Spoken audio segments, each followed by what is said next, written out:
Paganini Liszt La Campanella.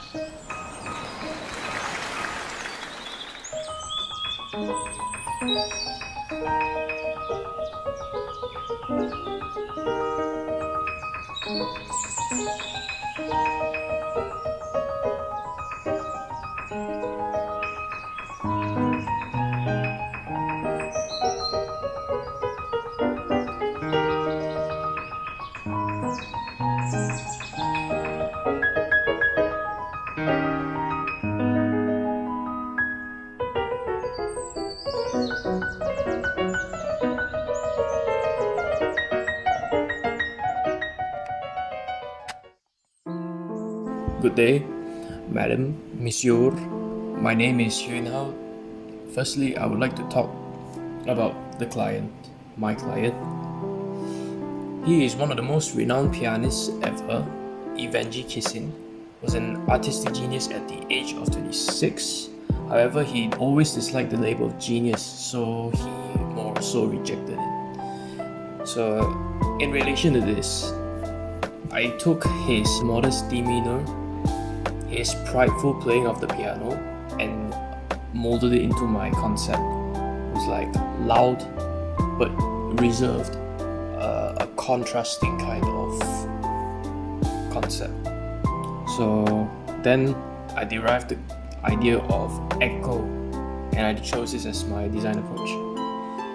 So I was playing around, messing around with acoustic architecture, learning how audio works, how to redirect it. I learned from the present studies from epidurals muting and amplifying certain wavelengths, a tempo that manipulates sound through waveguides, and an underground tunnel that prolongs echoes. And the design principle also shows the idea of my concept, which is the hierarchy and radial. The idea was I tried to copy the principles into my I basically copied and molded it into the concept, but I had to manipulate it to suit my client. And I haven't yet said the project is to design a home office for our client. The site was the first thing to take into consideration, as limited space was our downside. We had to walk around public eye, and also it was in a public garden. Choosing the most optimum place to rest the house was the most north part of the site.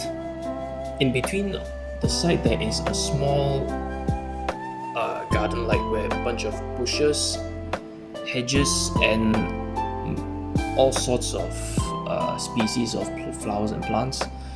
They have a decent height, so it's able to block the structure from public eye.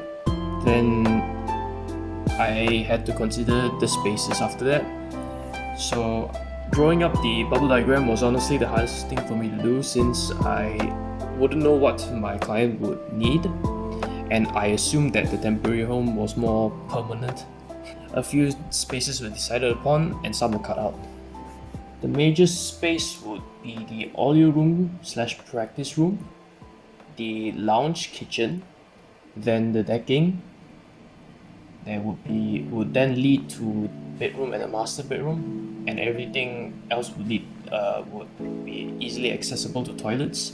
The balcony was part of the decking, so I'm unsure how to show that, but it's part of it. Laundry room. So I have a storage area, but it's more inaccessible. It's practically underneath the staircase. As you can see in the exploded axonometry. I then labeled spaces, identifying which was public, private, semi-private. Then I calculated space, identified which has natural lighting, which has a view, calculated total space, and confirmed that it wasn't over my limited space. So then, listing of materials are here. Plastic PVC piping. The reason for that is because it's prone to deforming. I don't want to use metal because it may expand and break my timber, so I'm not going to use that. I'm going to use laminate wood, which is about the cheapest wood you can find. Then we have urethane coat for waterproofing, steel H-beams. I didn't want to use I-beams because they look not that nice. I'm going to use big plywood panels, 5 meters by 5 meters. The 5 meter vinyl film on top of the plywood flooring. And for our timber framing, a lot of Douglas fir timber, a lot. So for the process, first the foundation is laid at major stress points. Then H-beams are bolted into the concrete and extrude and protrude from horizontally as beams and then vertically as posts. Those are the initial stages. Floors are then laid, then walls are also fitted in. So I chose the materials after designing the concept. Once I decided on the concept, then I started labeling the materials, identifying the materials that I would. The concept was actually a cylinder raised up into the sky, like as you see in the Exploded. This is the audio room, and then we have spaces that extrude from that cylinder, and there'll be decking just surrounding that cylinder. This decking is basically a platform for accessing into the multiple spaces. The main structure that bears loads would be the steel frame, and the timber would just be there to secure walls, ease for piping and wiring, and then everything else we cover in laminated timber. First, I tried to come up with an idea of a room that could have all my present studies. I tried to combine them, try to figure out an idea of how I can make a space so it can manipulate sound. After a while, I thought, why should it be static? What I mean by that is, should it just be a fixed concept? That's the time I came up with the automated audio room. It's a room that can morph into a shape of what my client desires at the push of a button. It's basically to manipulate reverbs in the space. This automated audio room idea I'm so proud of was quite difficult to recreate or to idealize because it was from scratch, since nobody has really done it. Most people usually just hang planks of wood, pieces of metal just to reflect sound, but eventually taking from that idea, hanging the pieces of metal or wood, I just had to place it somewhere. Then the idea came with attaching hydraulic arms at each end of the wood piece, and at the push of a button it retracts or extends. So one side will extend, one side will retract, and either side will come up.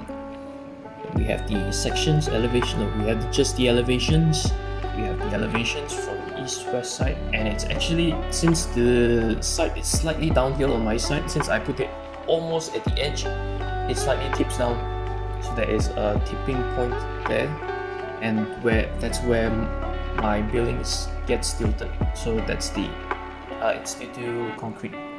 So this is the toilet ground construction floor. On the joists, the timber joists will be the 20mm plywood subfloor. This is to help support the vinyl film, which is going up next. This film is to prevent water leakage or water from seeping through anything.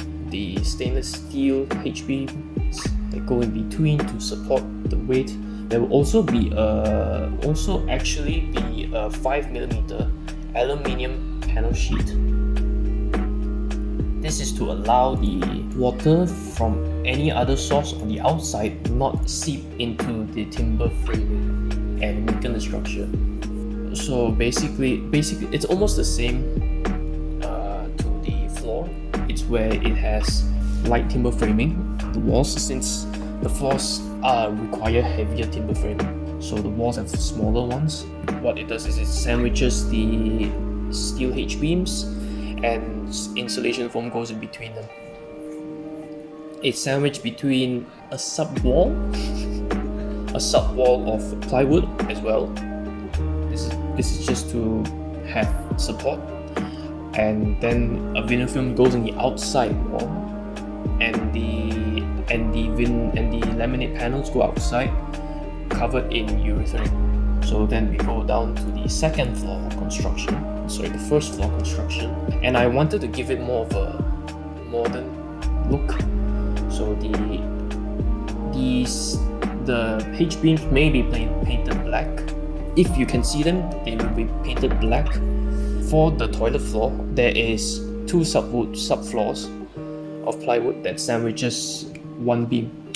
Since I do not want to see the wood trusses, I will cover it with a plywood subfloor. So from the regular flooring to the toilet floor, there will be a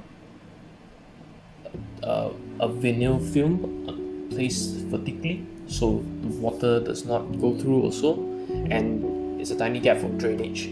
And then laminate floor, it's basically the same as this ground floor, it's just this one has a bit more overlap. And that's it for mine. Thank you.